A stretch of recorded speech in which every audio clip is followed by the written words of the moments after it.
Bonjour et bienvenue sur la TV d'Eric. Aujourd'hui, on parle association KFLS50 Meta et le PowerNode.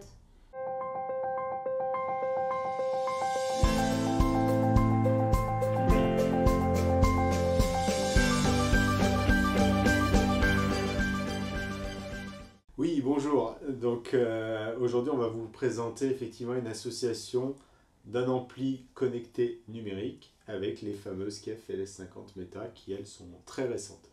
Voilà. Et Blue Sound, tu peux nous en dire un peu plus? Oui, donc le PowerNode fait partie de la gamme Blue Sound qui est une gamme très complète. Alors une marque aussi, mais une gamme très complète. Ça appartient à la même maison mère qui gère NAD, donc déjà il y a un savoir-faire dans la hi-fi. Et Blue Sound, ça fait quelques années qu'ils sont sur le marché, à la fois des produits connectés, donc il y a 3 enceintes connectées, la Pulse 2i, la Pulse Flex, la Pulse Mini, il y a même une barre de son connectée dans le monde Blue Sound, Blue OS. Ensuite, dans les lecteurs, on va avoir le lecteur réseau, le fameux Node 2i. Je dis le fameux parce que c'est un des plus connus, c'est une des plus grosses ventes de la boutique aussi. D'accord. On a son grand frère, le Volt 2i, qui est un node, mais avec la fonction serveur et Reaper de CD. Et puis là, ici, on a le PowerNode 2i. Donc, on retrouve le lecteur réseau Node 2i, mais avec un amplificateur numérique qui va gérer des enceintes passives. D'accord. Une spécificité, des connectiques qui font que ce produit est vraiment très intéressant pour toi? Alors c'est vrai que dans un tout petit boîtier, il y a l'essentiel au niveau des connectiques qu'on attend d'un ampli. Il y a une entrée analogique, une entrée numérique, et même dans la nouvelle version qui est sortie il y a plusieurs mois maintenant, le PowerNode 2i HDMI, comme son nom l'indique, il y a une prise HDMI. Donc là, on voit que c'est le produit qu'on va glisser sous le téléviseur avec une paire d'enceintes bibliothèques comme les KFLS50 Meta et qui va permettre aussi de sonoriser parfaitement la télé. Et ça va même plus loin. C'est qui dit enceinte, souvent aujourd'hui multiroom, dit gestion d'enceinte arrière. Donc un PowerNode 2i est capable de créer un système home cinéma avec des enceintes connectées de chez Blue Sound. Donc à la fois un produit Wi-Fi, à la fois un produit télé et à la fois un produit home cinéma. D'accord. Et au niveau de Blue OS, tu peux nous en dire un peu plus? Voilà, donc Blue OS, je dirais qu'aujourd'hui c'est le principal concurrent de Sonos, où on va retrouver un système vraiment abouti sur l'aspect musique dématérialisée, musique numérique, musique connectée, où on va avoir une gestion de toutes les plateformes de streaming. Donc là, que ce soit les Français, Deezer, Qobuz sont présents, ce qui n'est pas toujours le cas. Bien sûr, les gros leaders que sont Spotify ou Tidal sont présents. Donc voilà, Amazon Music et puis plein d'autres. La gestion des radios par Internet. Donc c'est vrai que c'est la particularité de cet ampli, c'est qu'il va gérer les radios uniquement par Internet. Là où des fois, on a encore des amplis qui ont de la gestion de la FM, voire de la nouvelle radio DAB. Donc voilà, on est vraiment sur de la radio Internet, sur cet aspect-là.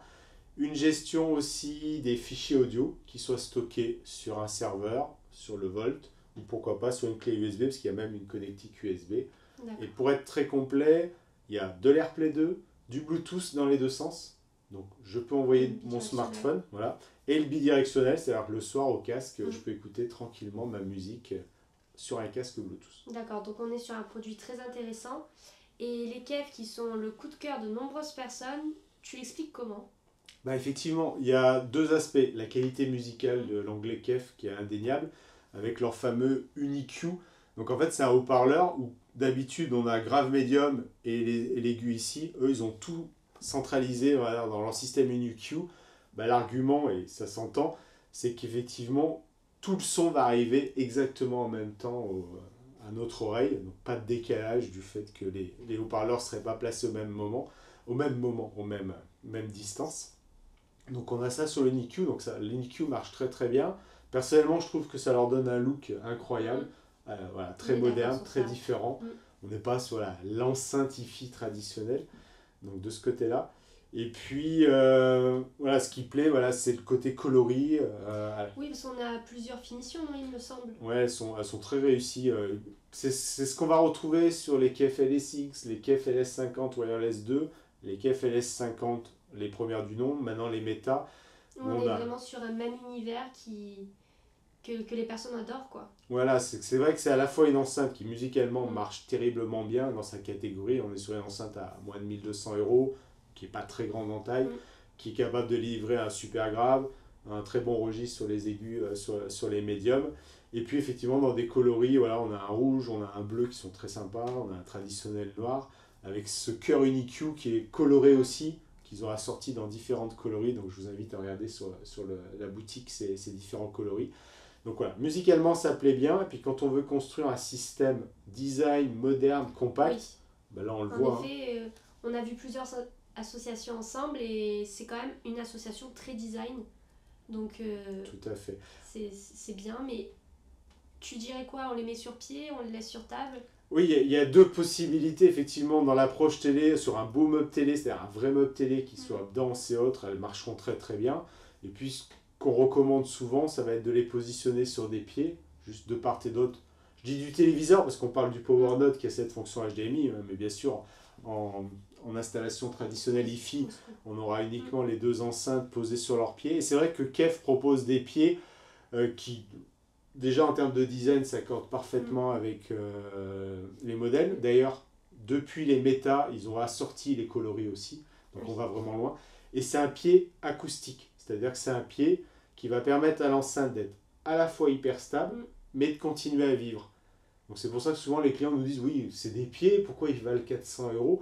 Bah, en fait, des pieds qui sont à la fois stables, mais qui laissent une enceinte vivre, mais il y a un vrai travail d'acousticien au moment de la conception des pieds. Et il y a une réelle importance d'avoir ces pieds finalement. Ah oui, je dirais que l'enceinte sans les pieds, elle marche bien, mais elle va délivrer 70% de son potentiel. Et dès qu'on met des bons pieds, avec des bons câbles, ça c'est évident ces cas, mais les pieds, on va utiliser pleinement les enceintes.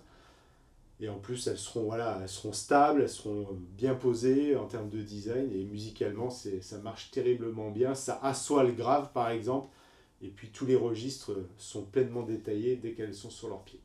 Eh ben, je te remercie d'avoir répondu à nos questions. N'hésitez pas à nous faire suivre vos questions pour les prochaines associations. On en prendra compte. Merci à vous tous et à très bientôt donc, pour découvrir de nouvelles associations hi-fi.